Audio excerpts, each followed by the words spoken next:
Hello, welcome to Editing in Adobe Premiere. My name is Ford Rasmussen. I am a technical writing grader, and I have edited video for quite a while now, more than 4 years, because I do videos on YouTube.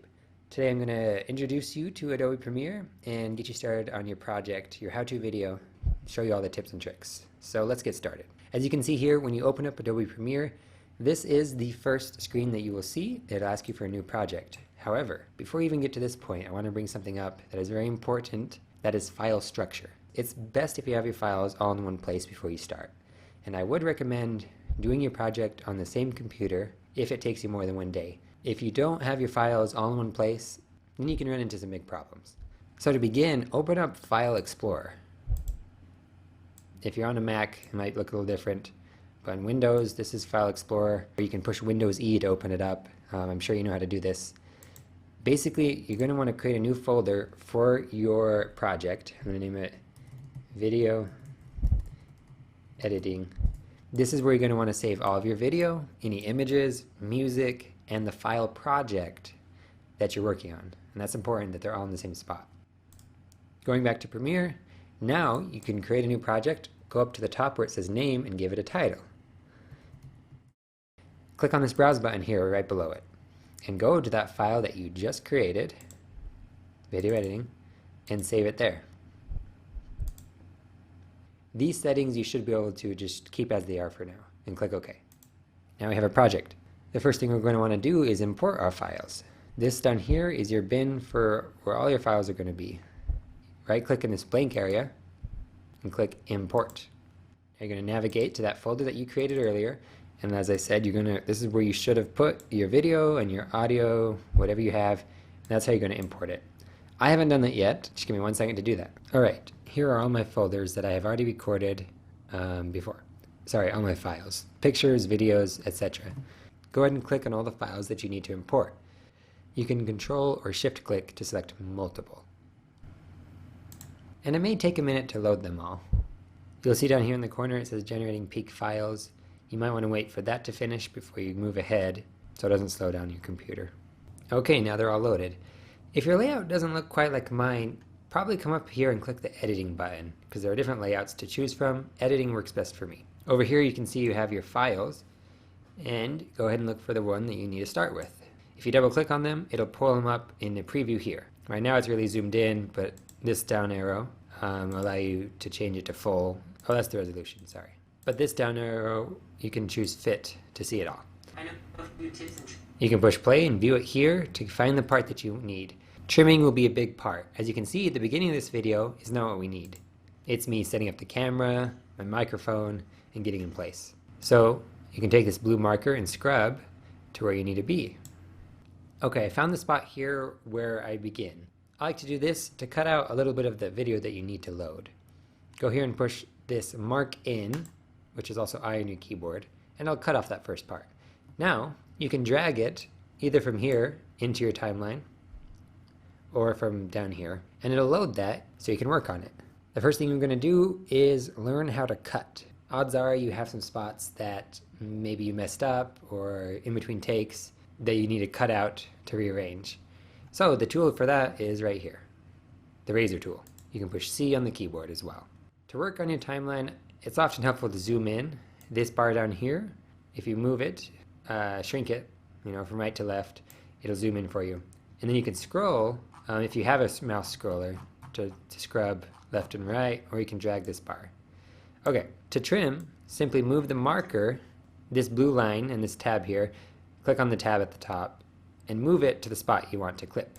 Press play or spacebar to listen to it. Right here, I want to cut it. I'm going to just click on that blue line. Now it just so happens from here to here, I didn't have any mistakes, so I actually didn't need to cut there. But I'm going to show you how to remove mistakes or pauses. This right here, I'm going to zoom in on that. You can see there's a little bit of pause.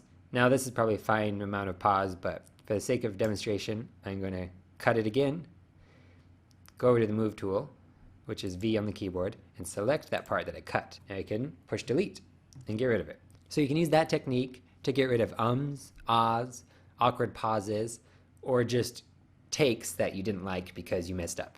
So now you know how to trim, and how to remove parts. This tool, the selection tool, or V on your keyboard, is the move tool, so you can click on a part on the timeline and drag it to move it along.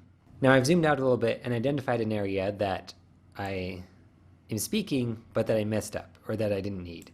So again, taking the razor tool, or C, and just going to click on both sides of that, switch to the move tool by clicking V, or over here, select it and push delete. Now let's say you have a bunch of segments that you have isolated because you either need or don't need, and you need to move them around. You can do that pretty easily like this. If you don't have enough room though to do that, you can move a bunch of segments at once with a certain tool over here, Track Select Forward tool, or A. If you click on now this track, it'll select everything in front of it, and I can create more space for me to work with, allowing me to then deselect by clicking on a blank spot and moving these guys as I would like. Now you can trim segments using the razor tool, or you can drag the edges of them like this. Click and drag to shrink or expand them. Now it's very likely that you don't have all of your footage in one file, in which case you can use all the tools I just showed you using multiple files. For example, I have this file over here. It's just a title that I created and I want to import it as well. I'll drag it over. You can see it's really long, so I'm going to drag it. Above on the second layer here, and then I'm going to shrink it. Move it over, shrink it, because the part I need is just at the end. But it's way too long. I want it to be in this little area down here.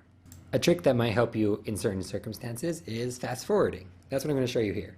Right click on the segment of the video that you want, click on speed and duration, and you can change the percentages here or the time here. I want it to be 3 minutes and 27 seconds. That'll work. Now I can drag it down to where I wanted it. A shortcut to remove gaps is to click on the gap and push delete, or you could have dragged each individual clip. Next, I'm going to show you how to use titles. Now Adobe Premiere updates things all the time, but the current way to do it is using this text tool down here. If you click on this type tool, and then move your cursor up to the video, and then just click where you want to add the title. It'll create a little box and you can type. Now you can see that it's on top of the image, which may or may not be good. But you can also see that it created a new element down here in the timeline. It's purple and it says graphic. You can move that over here in front of that image and it'll just be on top of black. Either layer, it doesn't matter. That's a good way to do it. If you want to do it while you're speaking, you can move it on top of the image again, click on the video of you speaking if you don't need that, then hold down Alt on the keyboard and click and drag all the way to the beginning. That erased the video but not the audio. Okay, now let's say you want to move this around. Go to the Move tool, click on it, and it's fairly simple and straightforward. You can also edit this text.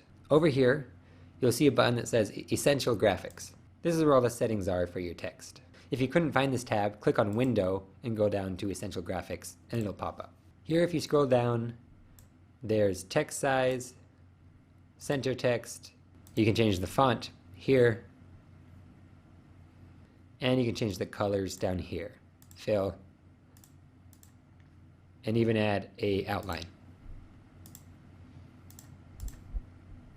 And change the size of it by clicking on this number here, 5.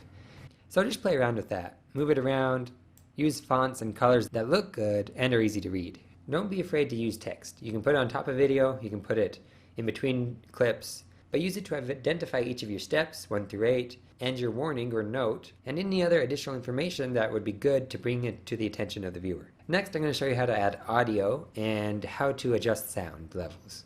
Okay, here I have a screenshot of me drawing this character, and I want to show the audience it for a little while, but I don't need to say anything about it per se. So I'm going to add music. If you go over here to my bin, I already imported the music.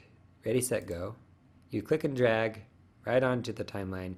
Put it below the audio of your clips. Now if you zoom in, you can see that these waveforms are way higher, but also it's partially because I wasn't talking here. Either way, we do need to adjust it. In order to access the volume layers, you may need to expand these audio layers just by clicking over here on the side and dragging down. Do it on both. You can scroll down if you need to, over here on the right. Now it might be hard to tell, but in the middle of this is a little bar. You can click and drag to make it louder or down to make it softer. At this point there's no talking, so I can ignore that, but I do want to come down here and bring the audio down a little bit. If you have talking and music at the same time, just make sure to bring the music down a good amount so that you can hear the talking on top of it. Using those tools and a little bit of time, you can do just about what you need to do. If you have any additional questions that were answered here, I can almost guarantee there's a way to do it. Just run a YouTube or Google search for a tutorial for some extra help. Before we go, the last thing I'll show you is how to export your video once you've got it all edited the way you need it. Zoom out on your timeline here so you can see the whole project. Make sure that you don't have any extra clips hiding on the edges. Let me take a minute to give you a warning. As you are editing, please remember to save often. You do not want the computer to crash and to lose all your hard work. Control S is a shortcut. Do that anytime you remember so you save your work. I'm going to do that now. When you're ready to export, go up to File, go down to Export, and click on Media. Shortcut is Control M. It'll pop up with this. There are a few things that we need to make note of. Here where it says Format, make sure it says H.264. You can click down and go to there. This is the one we need, H.264. That is an MP4 file. The preset here you don't need to change. You can click on this blue part, give your video a name, and click Save. Make sure Export Video and Export Audio are both checked, and go down here to this blue bar and make sure that your entire project is selected by scrolling along it to double check. I like to check the beginning and ends to make sure that, so that it looks like everything is selected, because it is possible to export black footage of nothing, and you don't want to do that. But that's about it. After that, you can click this export button. It'll take a bit of time, but that'll compress your project into a viewable video file. Feel free to reach out if you have any questions and use the resources that you have. But there you go. Good luck with your project, and I hope you have fun.